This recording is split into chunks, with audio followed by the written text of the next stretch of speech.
रैदास जी के जीवन की एक बहुत सुंदर घटना आती है कि रैदास जी को एक बार स्नान करते हुए अपने पैर के नीचे कुछ अनुभव हुआ, तो आपने भीतर हाथ डाल करके पैर के नीचे जो अनुभव हुआ उसको निकाला, तो वो ठाकुर जी की प्रतिमा थी। रैदास जी बोले, ओहो, ठाकुर जी खुद ही आ गए अपनी सेवा कराने। रैदास जी उनकी सेवा करने लगे। अब सेवा ऐसी करते थे, रैदास जो थे वो श्रेष्ठ जाति के नहीं थे। बहुत स्पष्टता से सुनिएगा इस बात को बंधुओं, ठाकुर जी जाति नहीं देखते, ये मानवों का स्वभाव है देखने का। जात पात पूछे नहीं को, हरि को भजे सो हरि को हो। एक सनातनी व्यवस्था है, उस व्यवस्था के अनुसार कर्म विभाजित हैं, पर किसी के प्रति हेय दृष्टि रखना, किसी के जन्म सिद्ध जात से उसको हेय मानना, उसको स्पर्श मानना, ये एक महापाप है। ठाकुर जी कभी विचार नहीं। एक कथा सुनाए, दो कथा हो गई एक साथ, सुनाते हैं। याद दिला देना, रैदास जी का चरित्र सुनाना, उससे पहले एक कथा और सुनाऊं। एक बार की बात है, उड़ीसा में पूज्य श्री मलुक वाले महाराज जी एक बार सुना रहे थे, उनसे सुनी थी कि उड़ीसा में जगन्नाथपुरी में लक्ष्मी जी भ्रमण कर रही थी, जगन्नाथ भगवान की पत्नी लक्ष्मी, और पूरी क्षेत्र में भ्रमण करते करते उन्होंने देखा कि मैं किस पर कृपा करूं। तो सबसे पहले लक्ष्मी जी गई अर्चकों के पास, जो जगन्नाथ जी को उठाते, सुलाते, खिलाते, नहलाते, भोजन प्रसाद कराते। बोले ये अर्चक हैं, पहले अर्चकों को देखें, इनके यहां किसी परिवार में अगर हमको कृपा करनी हो तो लक्ष्मी जी सब अर्चकों के घर में गई। देखा महाराज सूर्य उदय हो गया, ये तो अभी सो ही रहे हैं, ना आचार विचार शुद्ध, ना खान पान की शुद्धि। एक बात तो है बंधुओं, अत्यंत सामीप्य में दोष तो होता है। जब किसी वस्तु का बहुत सामीप्य मिल जाता है ना कभी उसकी वैल्यू समझ में नहीं आती हमको। ये हम अपने ऊपर भी कह रहे हैं, हम भी लाल जी के बहुत समीप रहते हैं ना, तो कभी कभी ऐसा होता है कि कहीं पर अव्यवस्था होती है, कहीं कथा में गए वहां थोड़ी सी अव्यवस्था है, लाल जी के अनुकूल नहीं है। जैसे कि लाल जी को देसी गैया का दूध ही आता है, जर्सी का नहीं आएगा, बाजार का नहीं आएगा। पर कई जगह ऐसे लोग हैं कथा कराने वाले, वो नहीं करते व्यवस्था, या व्यवस्था वहां कई बार होती भी नहीं। तो फिर लाल जी को हम कहते हैं, लाल जी अब यहां तो कछु दना जो है का है, आप बिना दूध के ही रहो। जबकि होना क्या चाहिए, चाहे जो हो जाए, चाहे 20 किलोमीटर दूर से आए, लाल जी के लिए दूध आना चाहिए, बिना दूध के नहीं रहते वो। लेकिन हम ठाकुर जी को ऐसे कह देते हैं, कोई बात नहीं ठाकुर जी, यहां दूध नहीं मिल रहा, 7 दिन बाद कहीं और जाएंगे, वहां तो दूध आएगा आपके लिए। अब ये अत्यंत सामीप्य, इसलिए हम ठाकुर जी से निवेदन कर रहे हैं कि आप काम चला लो।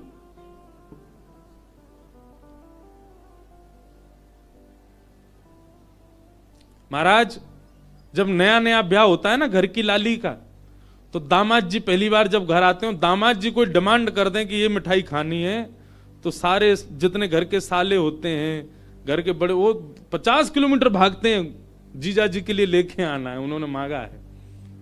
और वही दामाद जी 10 साल बाद आके कुछ कहे, बोले अब जीजू रहने दो, क्या करोगे खा के।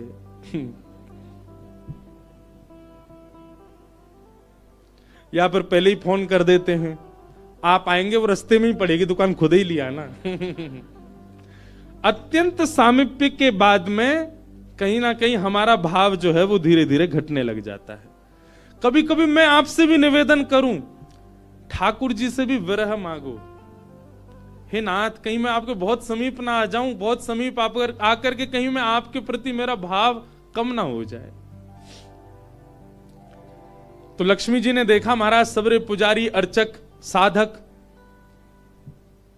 लेट लेट तक सो रहे हैं, ना आचार विचार शुद्ध, ना खान पान की शुद्धि, ना वस्त्रादि धुले हुए, एक ही वस्त्र हैं, 5-5 दिन तक उन्हीं को पहनने हैं। लक्ष्मी जी बोली ये मेरे रहने लायक स्थान नहीं है, इसको यहां नहीं आऊंगी मैं।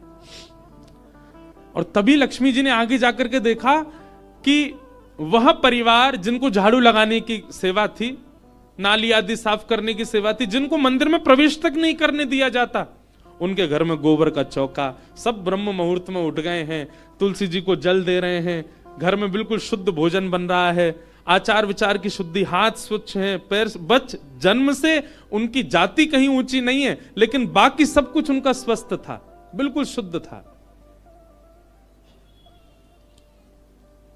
एक बात याद रखना बंधु, लक्ष्मी जी की कृपा चाहते हैं ना, पवित्र रहना प्रारंभ कर दो। लक्ष्मी जी को पवित्रता बहुत प्रिय है। आपने आज जो वस्त्र पहने, कल अगर आपने पहन लिए, लक्ष्मी जी तुरंत चली जाएंगी।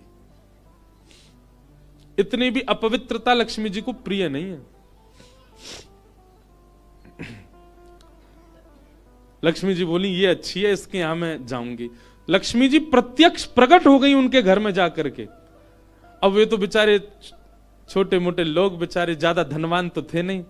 उन्होंने जब देखा कि अत्यंत गहने पहन रखे हैं, ऐसी मधुर सुगंधी आ रही है, रूप देख करके नेत्रों के पलक नहीं झपके जा रहे, सबने दंडवत प्रणाम किया। बोले आपका परिचय? बोले हम जगन्नाथ जी की गृहिणी हैं, साक्षात लक्ष्मी। वे सब घर के लोग, अरे हमारे घर का तो जल भी आपके स्पर्श योग्य नहीं है, हम तो ऐसे लोग हैं, हम तो नीचे लोग हैं। ये लक्ष्मी जी बोली ये सब बात नहीं करो, हम लोग ठाकुर जी ये सब विचार नहीं करते। तुम्हारा आचरण देखो कितना शुद्ध, तुम्हारे व्यवहार कितना शुद्ध, तुम्हारी बुद्धि कितनी शुद्ध है। और सुनो, चौकी लगाओ, जो भी घर में बना है प्रत्यक्ष थाल में पधराओ, हम तुम्हारे यहां प्रसाद पा करके जाएंगे। पूरा घर भाव विवल हो गया, सबके नेत्रों में आंसू, साक्षात लक्ष्मी जी आई हैं। सबने पवाया। लक्ष्मी जी प्रेम से प्रसाद पा रही थी, तभी जगन्नाथ जी के बगल में ही विराजती हैं सुभद्रा जी। सुभद्रा जी के बगल में विराजते हैं श्री बलराम जी। बलराम जी भ्रमण कर रहे थे पुरी में। भ्रमण करते करते वो घर घरों में झांक के देख रहे थे क्या हो रहा है। जैसे ही उस घर में झांक के देखा तो श्री लक्ष्मी जी प्रसाद पा रहे हैं। बलराम जी बोले राम राम राम राम राम राम, ये झाड़ू पोंछा बर्तन करने वाले लोग, इनके यहां पर चले जाओ, इन पे कृपा करो। पर भैया इनके यहां तो भक्ष भी बनता होगा, मांस भी बनता होगा, और ये लक्ष्मी जी यहां बैठ करके प्रसाद पा रही, हमारी घर की बेटी, हमारी घर की बहू, बिल्कुल आचार विचार की शुद्धि नहीं रखी। नाक फूल गई। परिवार में 2-3 लोग ऐसे होते हैं उनकी नाक बहुत जल्दी फूल जाती है। पहले तो जेठ जी, दूसरी ननद जी, तीसरे फूफा जी हैं? इनकी नाक बहुत जल्दी फूल जाती है। ये हम यहां पे अगर कोई बैठे हो, जेठ जी, ननद जी, फूफा जी, बुरा नहीं मानना, आपके भी जेठ ननद फूफा होंगे, उनकी भी देखना नाक फूली रहती। बलराम जी की नाक फूल गई महाराज। आकर के कुछ बोले तो नहीं, मंदिर में आके बैठ गए। जगन्नाथपुरी में जो भात बनता है ना, इसीलिए जगन्नाथपुरी में एकादशी नियम नहीं है। क्यों? क्योंकि वहां जो भात निर्मित होता है, ऐसा मान्यता है कि वो लक्ष्मी स्वयं अपने हाथ से बनाती। जगन्नाथपुरी के रसोई घर में जितने भी हमारे अर्चक लगते हैं, प्रसाद बनाने वाले, उन सबको मानसी भाव से ऐसी भावना रखनी पड़ती है कि हम जगन्नाथ जी की गृहिणी लक्ष्मी हैं, तभी वो भात निर्मित करके ठाकुर जी को पधरा सकते हैं, नहीं तो ठाकुर जी भोग नहीं लगाते। इसीलिए जगन्नाथपुरी में एकादशी का भाव नहीं। क्यों? एकादशी के दिन अन्न में पाप का निवास होता है, और लक्ष्मी जिस अन्न को छू दे उसमें पाप कैसे आ सकता है? इसलिए एकादशी के दिन तो स्कंद पुराण में कहते हैं आकंठ पाना चाहिए, मतलब जितना रोज पाते हो उससे दुगना पाना चाहिए एकादशी वाले दिन जगन्नाथपुरी में, क्योंकि लक्ष्मी जी ने बनाया है।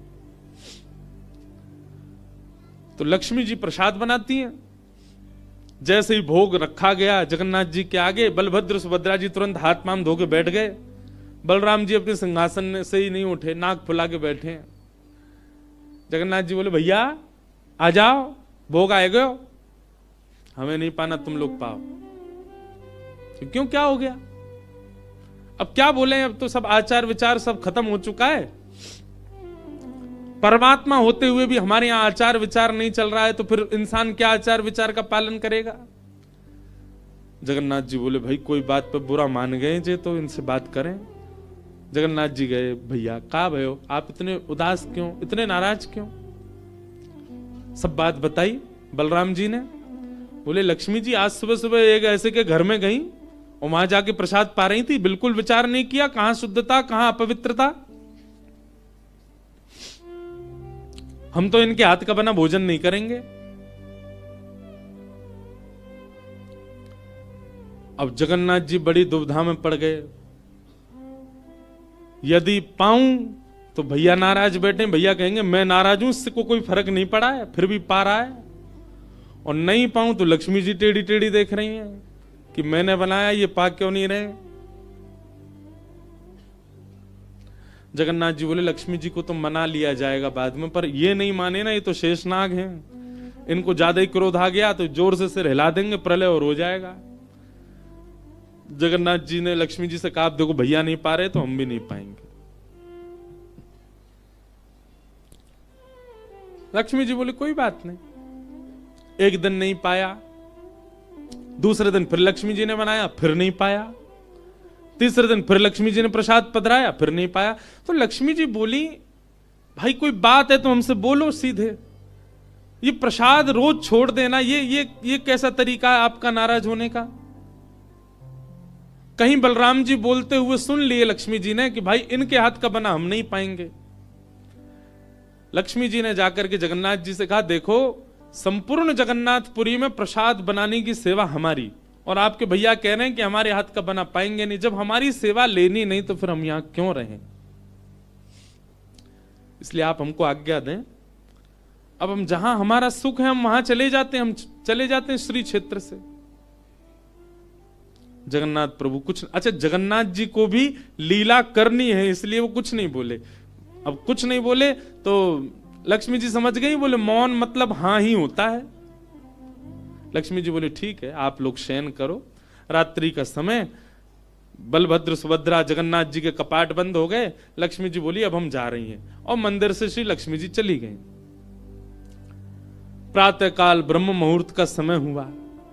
महाराज जगन्नाथ जी बलराम जी जैसे ही उठे तो क्या पाया, नीचे फर्श पे पड़े थे।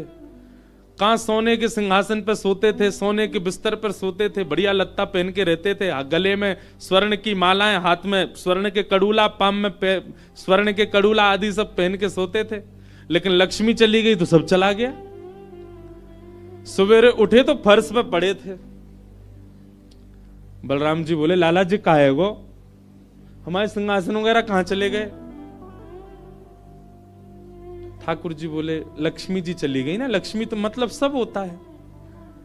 बलराम जी ने अपनी तिजोरी जाकर के खोली, सबरे वस्त्र चले गए, आभूषण चले गए, सब आयुध चले गए, फटे पुराने मैले कुचैले बिना धुले महीनों के सालों के वस्त्र पड़े थे। और यही होता है, लक्ष्मी जाती है तो यही रह जाता है। लेकिन बलराम जी भी अपनी पूरी उसमें थे, बोले कि हम भी कुछ नहीं कहेंगे, ठीक है जैसे हैं वैसे रह लेंगे, कोई लक्ष्मी जी के जाने से हम पे फर्क थोड़ी पड़ रहा है। चल लाला भोजन को समय है क्यों, प्रसाद पामे। ठाकुर जी बोले, कैसे प्रसाद पाएंगे, प्रसाद तो लक्ष्मी बनाती है, लक्ष्मी चली गई, खुद ही बनाना पड़ेगा। बोले हाँ हाँ, तो हम पे कोई बनावी कमी, हम दोनों मिलके बनाएंगे। कृष्ण बलराम दोनों गए रसोई घर में, जाकर के देखा तो महाराज वहां से अन्न दाल चावल सब चले गए, क्यों सब लक्ष्मी से ही आते हैं। कहां तक कहें, चूल्हा जलाने की लकड़ी भी नहीं बची, वो भी लक्ष्मी से ही आती है। लक्ष्मी गई और सारी श्री लेकर के चली गई अपने साथ। एक दिन दो दिन, अब तो दर्शनार्थी आने बंद हो गए, क्यों, मंदिर की श्री भी चली गई। जगन्नाथ जी और बलराम जी चुपचाप बैठे हैं अपने सिंहासन पर, भूखे प्यासे बेचारे, आंख बाहर निकल आई।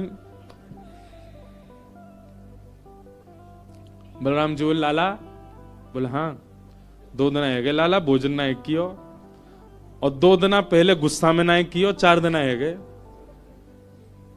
और कछु है भी ना, कहा करें। देखो इस बात को कोई ऐसे मत ले लेना, लोग सोचने वाले यूं भी लेते हैं, बताओ महाराज जी कुछ भी बोल रहे हैं, वो साक्षात ब्रह्म है, लक्ष्मी जाने से उन पर कोई प्रभाव पड़ेगा? लक्ष्मी जाने से कोई प्रभाव नहीं पड़ता ठाकुर जी पर ठाकुर जी बलराम जी को ये बताना चाह रहे हैं कि भाई किसी को हे दृष्टि से मत देखो, उसी के लिए पूरी लीला हो रही है। ठाकुर जी बोले दाऊ दादा एक काम है सके? बोले कहा? बोले समुद्र के किनारे स्वर्ग आश्रम है जहां पर लोगों की अंत्येष्टि होती है। बोले हाँ, मैंने एक बार देखा था, वहां पे लोग कटोरा लिए बैठे रहते हैं और उनको कुछ ना कुछ मिल ही जाता है। आपकी आज्ञा हो तो वहीं चलें, कछु तो मिल जाएगा। लाला पूरी दुनिया काकेगी, बताओ कृष्ण बलराम क्या कर रहे हैं ये? बोले ऐसे थोड़ी जाएंगे, रूप बदल के चलेंगे, कछु तो मिलेगा, पेट तो नहीं भरेगा हमारा। लक्ष्मी जी तो आएंगी नहीं, नाराज होके चली गई। बलराम जी बोले हाँ हाँ जान दे, ये बहू के बड़े नखरे हैं, चली गई तो कहा हम का भूखे रहेंगे। चल लाला, मेहनत करके उद्यम करके भिक्षा मांग के पालेंगे। और श्री कृष्ण बलराम दोनों छोटे से बालक का रूप धारण करके गए और स्वर्ग आश्रम के बाहर कटोरा लेके बैठ गए। कोई कुछ तो दे जाएगा। ठाकुर जी और बलराम जी अपनी झोली फैला के जय जगन्नाथ जय जगन्नाथ, मैया तेरा भला हो, कुछ दो। और कोई कुछ नहीं दे। एक ने तो डांट दिया, बोले हे छोटे बालकों क्या करते हो, विद्यालय जाया करो, पढ़ाई लिखाई किया करो, क्या बचपन में आके बैठ गए हो यहाँ पे। बलराम जी बोले लाला ही तो बहुत डांट रही है। ठाकुर जी मनी मन कहें और कर लो अपमान लक्ष्मी जी का। इतने में ही एक महात्मा आए, उन पर धन तो था नहीं, लोग वो खाते हैं ना मूढ़ी, भेलपूरी, झाल मूढ़ी बोलते हैं उसको, फूले फूले से होते हैं, क्या बोलते हैं उसको, मूढ़ी बोलते हैं ना, समझ गए ना सब। गंगा जी के किनारे भी लोग खाते हैं, उसमें नमकीन नमकीन मिला के बढ़िया। तो उनके पास में बस मूढ़ी थी, महात्मा जी के पास में भेल थी, भेल तो लाई भी बोलते हैं उसको, लाई। ठाकुर जी ऐसे झोली फैला के बैठे, बलराम जी भी। तो महात्मा जी ने क्या किया, ऐसे करके लो बच्चों, लो पालो, पेट भर लो। बलराम जी बोले लाला एक समय को भोजन तो मिल ही गयो। ठाकुर जी बलराम जी दोनों खुश हुए। लक्ष्मी जी ने दूर से देखा, ए पवन देव जोर से बहना प्रारंभ करो। ऐसी जोर की हवा चली महाराज, सबरी मूढ़ी उड़ गई। बलराम जी और ठाकुर जी पीछे पीछे भागे, मूढ़ी सबरी उड़ गई।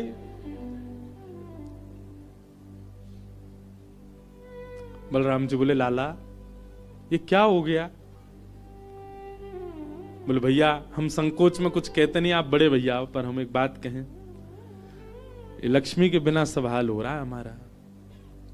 ठीक है बहू है, आपने समझा देते, आप भी बिल्कुल नाक फुला के बैठ गए, गुस्सा है के बैठ गए, चली गई बेचारी। यदि वे प्रसन्न हो जाए तो फिर सब ठीक है जाएगा। अरे ना बेटा कोई बात नहीं, हम तो क्षमा मांग लेंगे, तेने पहले क्यों ना कही मोते। ठाकुर जी बोले अब कोई बात नहीं, अब चलते हैं, ढूंढे उनको कहां है। पूरे पुरी में ढूंढा, कहां है लक्ष्मी जी। लक्ष्मी जी उसी कन्या के घर में थी, उसी घर में थी जहां देख करके बलराम जी को हीन भावना आ गई थी। बलराम जी लेके गए, लाला यही घर में बैठी जब मैंने देखी काई। वहां जाकर के देखा तो महाराज उस घर में बिल्कुल जैसे मंदिर की रौनक होती है, ऐसी रौनक उस घर की हो रही थी। फर्श लगे हुए हैं, बढ़िया सोने चांदी के बर्तन रखे हैं, एक जगमगा रहा है मणियों से पूरा घर भवन। और बाहर बैठ करके उस महिला के जिसके ऊपर कृपा की थी लक्ष्मी, उसके बालक भर भर के सामग्री दे रहे हैं लोगों को, भोजन की सामग्री, वस्त्र ले जाओ, ये ले जाओ, कोई गरीब कन्या के लिए धन ले जाओ, राशि ले जाओ, सोने की मोहर ले जाओ। लक्ष्मी जी बैठी है घर में। ठाकुर जी बोले अब लक्ष्मी जी तो नाराज हैं, भैया एक काम करें हम भी लाइन में लग जाएं, कछु मांग लें, लेके चल दें। जैसे ही ठाकुर जी और बलराम जी लगे कतार में, भीतर से लक्ष्मी जी को देख के दया आ गई। मेरे प्राणनाथ, ये चाहे तो सर्वसमर्थ हैं, परंतु बलराम जी को बताने के लिए पूरी लीला कर रहे हैं। लक्ष्मी जी तुरंत बाहर आई और दोनों को इशारा किया, आप लोग इधर आओ। बलराम जी बोले देख बहू तू नाराज मत हो, हम ते गलती है गई, और वैसे गलती तेरी भी कम नहीं, तो को नहीं जानो चाहिए ऐसी जगह। लक्ष्मी जी बोली दाऊ दादा,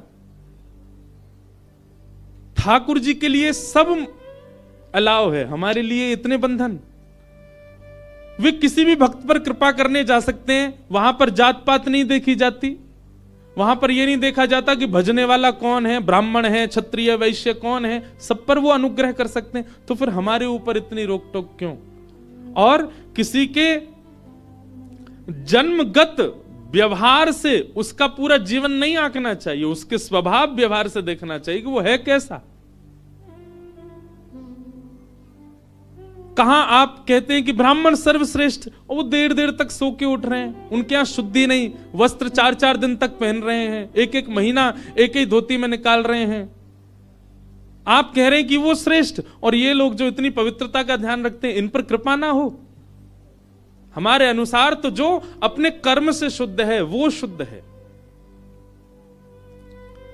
बलराम जी और ठाकुर जी दोनों मान गए, जैसी आपकी इच्छा। बोले नहीं, आज के बाद हम आपसे एक नियम चाहते हैं। क्या?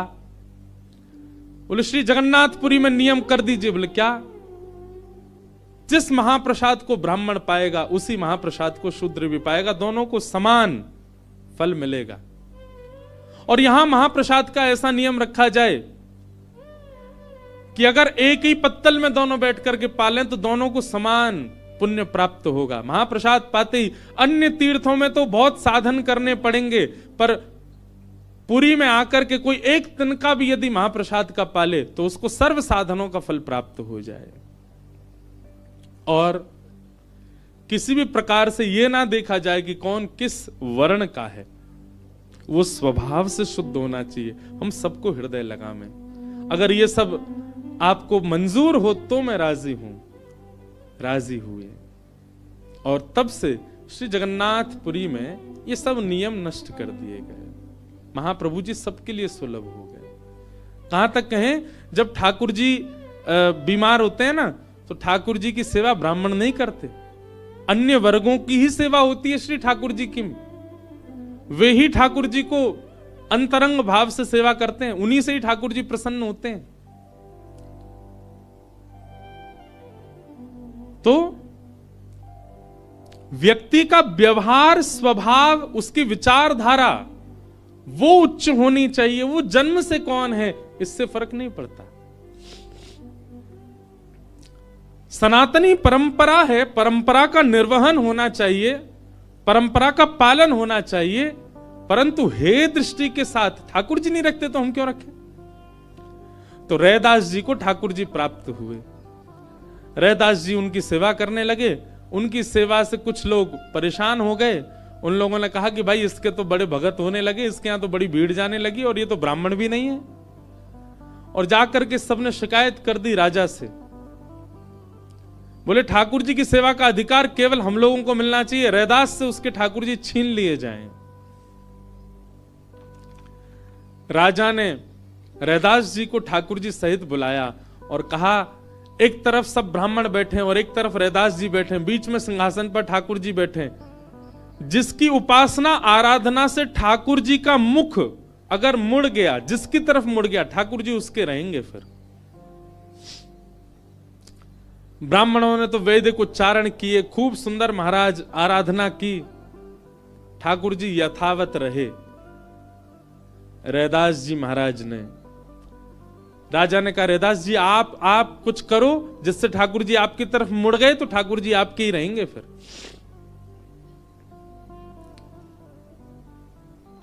रैदास जी ने एक पद गाया,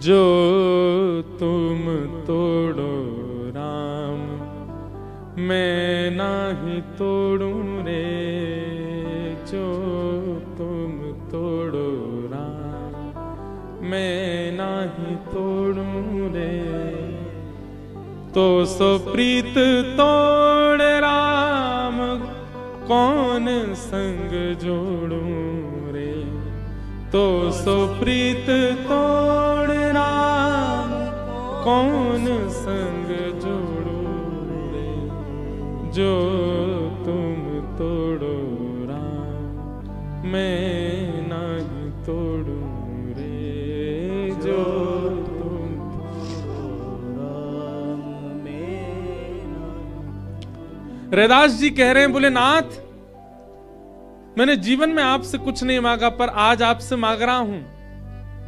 मेरे जैसे आपके अर्चक हजारों लाखों करोड़ों हैं। मैं सेवा नहीं करूंगा तो आपकी सेवा कोई और करेगा। मेरे जैसे आपके लिए लाखों हैं, पर मेरे लिए तो आप केवल एक हो। आपको सेवा की आवश्यकता नहीं, मुझसे भी अच्छी सेवा करने वाले आपको मिल जाएंगे, पर मुझे आप नहीं मिल पाओगे ना। इसलिए नाथ मुझ पर कृपा करो। अष्ट प्रहर एक ही आशा,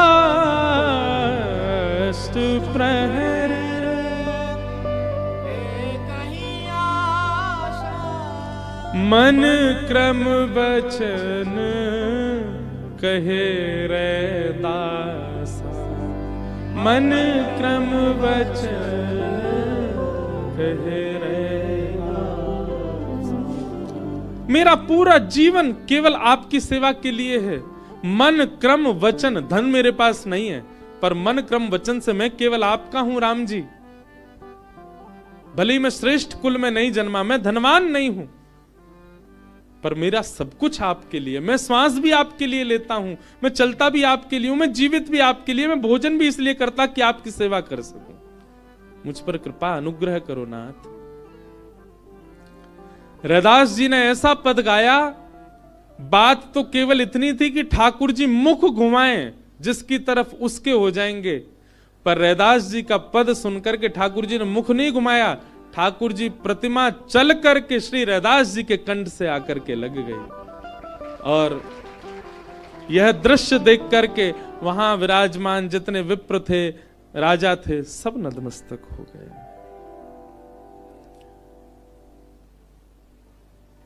भैया, ठाकुर जी को रिझावे के लिए बहुत व्यवस्था नहीं, केवल भाव की आवश्यकता। पाप, फल, बंधन, भय और मृत्यु, इनमें भजन संसारी लोग करते हैं, पर यदि आप वैष्णव हो, यदि आप कंठी पहनते हो, यदि आप तिलक लगाते हैं, पाप करने के बाद ठाकुर जी का भजन नहीं करना। ठाकुर जी से कहना, नाथ पाप किया है मैंने, भोगूंगा मैं। ठाकुर जी को इसके लिए मत खींचो कि मुझ पर कृपा कर दो नाथ, भय के कारण और अर्जी लगा रहे हैं, ये कर दो वो कर, नहीं। पाप किया है तो उसके लिए तैयार रहिए कि नाथ मैंने किया है, इसका दंड मुझे आप दीजिए। ये वैष्णव स्वभाव होता है।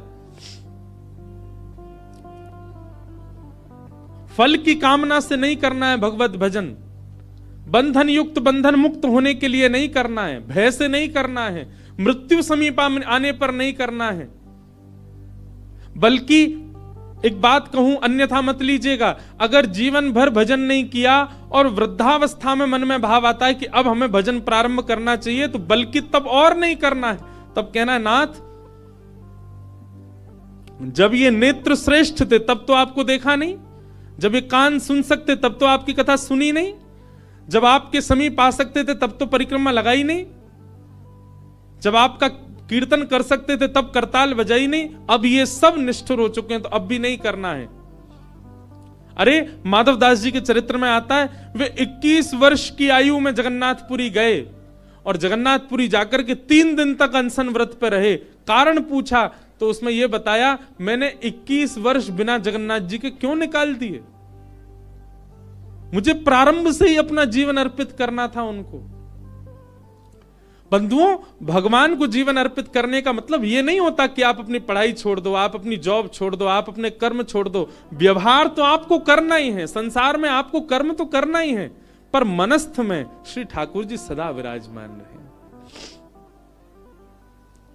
यह विश्वास, यह प्रेम, यह निष्काम भाव ठाकुर जी के प्रति सदा सजग रहे।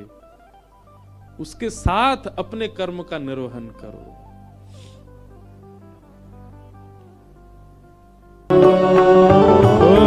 किसके द्वारे जाए पुकारो और न कोई सहारो, किसके द्वारे जाए पुकारो और न कोई सहारो। अब तो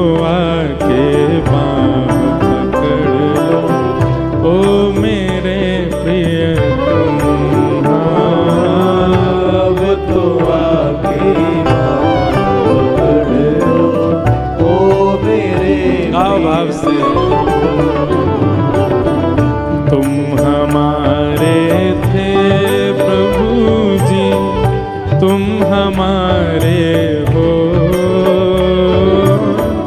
तुम हमारे ही रहोगे, ओ मेरे प्रियतम। तुम हमारे थे प्रभु जी, तुम हमारे हो,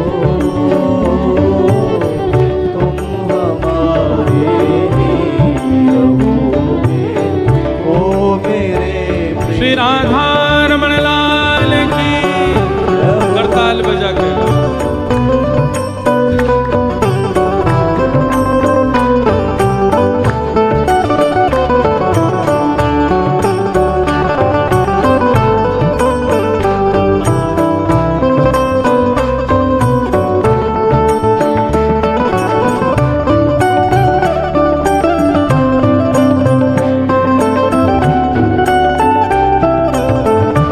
श्री बद्री विशाल भगवान की।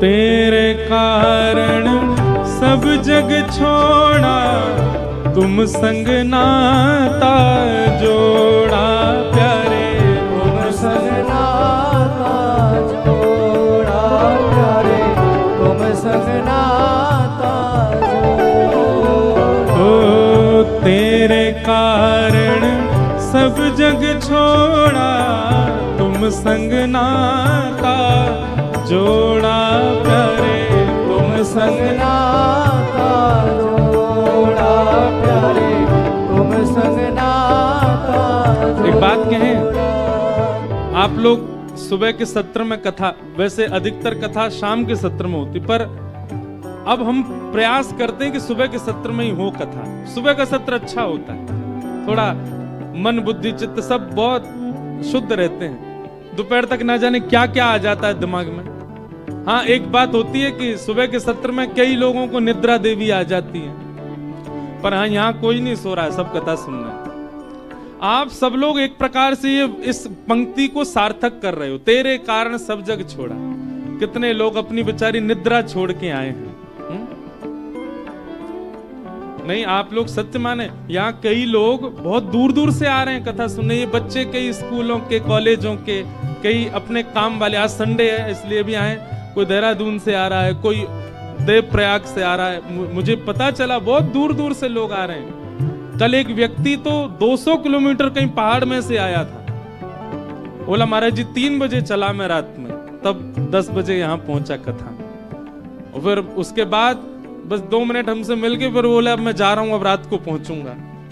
तो आप एक प्रकार से अपना संसार छोड़ के ही तो आ रहे हो, कथा सुनने भी आ रहे हैं, तो कितना त्याग करके आ रहे हो। कई लोग निद्रा छोड़ के आए हैं, कई लोग नाश्ता भी नहीं किए होंगे, बाल भोग छोड़ के आए हैं।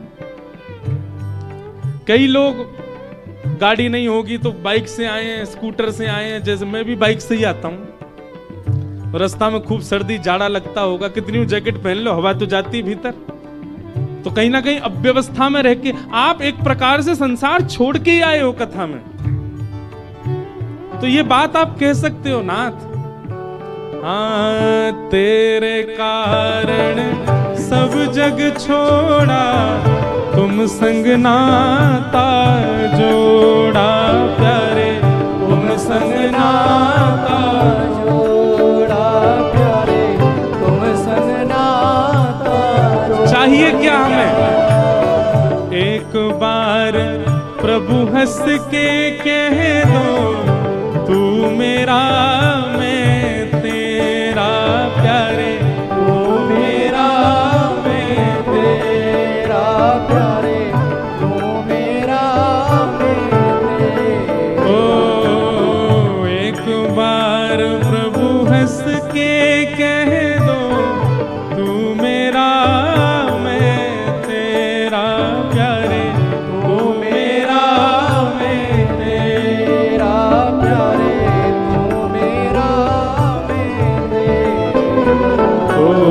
साची प्रीत की रीत निभा लो, साची प्रीत की रीत निभा लो, साची प्रीत की रीत निभा लो, साची प्रीत की रीत। गाओ भाव से।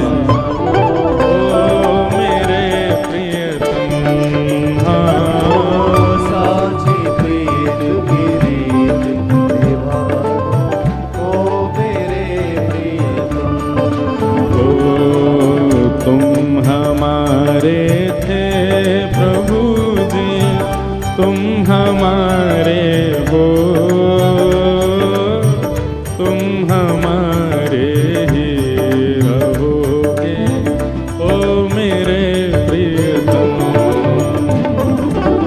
तुम हमारे थे प्रभु जी, तुम हमारे हो, तुम हमारे ही रहोगे, ओ वृंदावन बिहारी लाल की।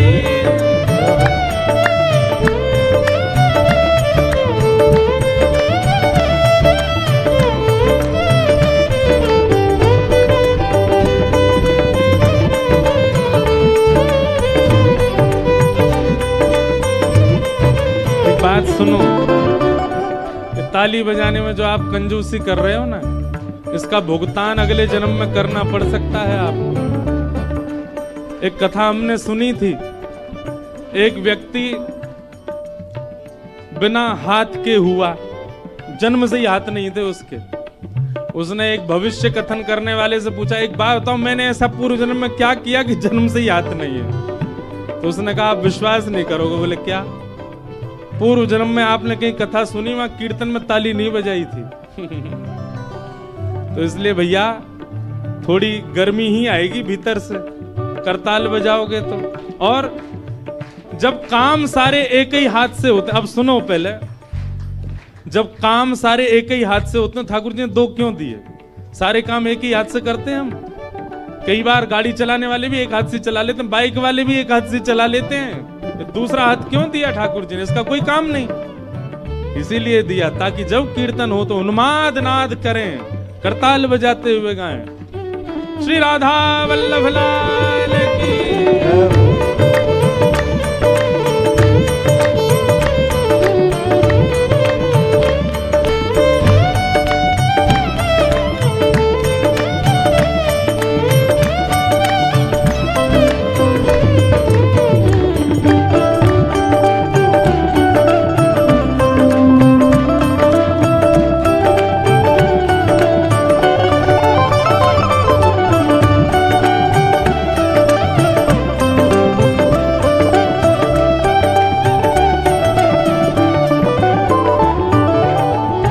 दास की बिनती सुन लीजो, ओ ब्रजराज दुलारे।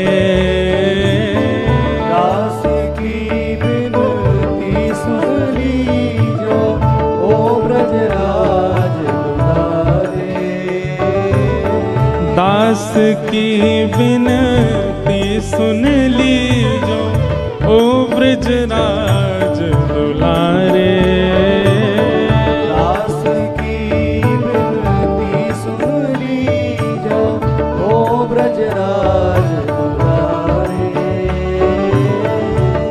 हमारी कुछ माताएं नृत्य कर रही हैं, बहुत बढ़िया, अच्छा।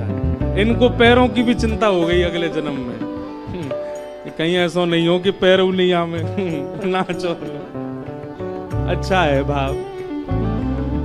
आखिरी आश यही जीवन की पूर्ण करना प्यारे। आखिरी आस यही जीवन की पूर्ण करना प्यारे। केवल एक ही कामना है हमारी नाथ, और कोई हमको कुछ नहीं चाहिए। क्या? एक बार हृदय से लगा लो, एक बार हृदय से लगा लो, एक बार हृदय से लगा लो, एक बार हृदय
बिहारी लाल की जय। धर्मस्य यापवर्गस्य नार्थोऽर्थायोपकल्पते नार्थस्य धर्मैकान्तस्य कामो लाभाय स्मृता। भगवान के अवतारों के कुछ कथाएं सुनाई एवं श्रीमद् भागवत की रचना कैसे हुई यह विषय सुनाया गया। सीधी बात, श्रीमद् भागवत जी की रचना के पीछे केवल एक भाव प्रधान है और वो है प्रेम। हम बहुत विस्तार से इस विषय को सुनाते हैं पर आज सूक्ष्म में ही कहूं, भागवत जी की रचना कहां हुई? ब्रह्म नद्याम स्वरसत्याम, यानी कि ब्रह्म नदी सरस्वती के तट श्री बद्रीनाथ में। वहीं सब वेद पुराण उपनिषद आदि सब लगभग वहीं लिखे गए।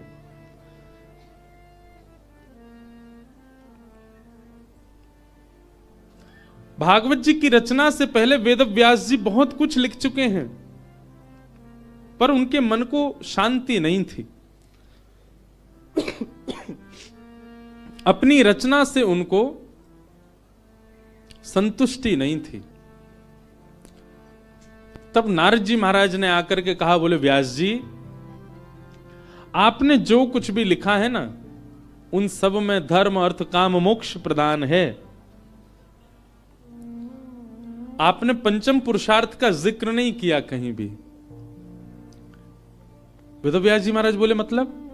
बोले आपने जो कुछ भी लिखा है उससे व्यक्ति धार्मिक हो जाएगा, उससे व्यक्ति कामनाओं की पूर्ति कर लेगा, उससे व्यक्ति मोक्ष की प्राप्ति कर लेगा, पर उससे व्यक्ति के जीवन में प्रेम उत्पन्न नहीं हो पाएगा। आपने पंचम पुरुषार्थ प्रेम को कहीं नहीं दर्शाया। व्यक्ति धार्मिक हो लेकिन प्रेमी ना हो, अच्छा नहीं है। धर्मी व्यक्ति आर्थिक हो, बहुत धनवान हो, लेकिन प्रेमी ना हो। धार्मिक होना, आर्थिक होना, कामनाओं की पूर्ति करने वाला होना, मोक्ष का प्राप्ति करने वाला होना, ये सब कहीं ना कहीं व्यवहारिक और आत्मिक क्रिया हो सकती है, लेकिन प्रेम तो स्वभाव में होता है। हे वेदव्यास जी, आपकी रचनाओं को पढ़ के व्यक्ति प्रेमी नहीं बन पा रहा, वो ज्ञानी बन जा रहा है, वो वैरागी बन जा रहा है, वो धार्मिक बन जा रहा है, वो मुक्ति की प्राप्ति कर ले रहा है, पर वो प्रेमी नहीं बन पा रहा। इसलिए आपका मन अशांत है। आप ऐसा कुछ लिखो जिसको सुन करके व्यक्ति के चित्त में प्रेम उत्पन्न हो।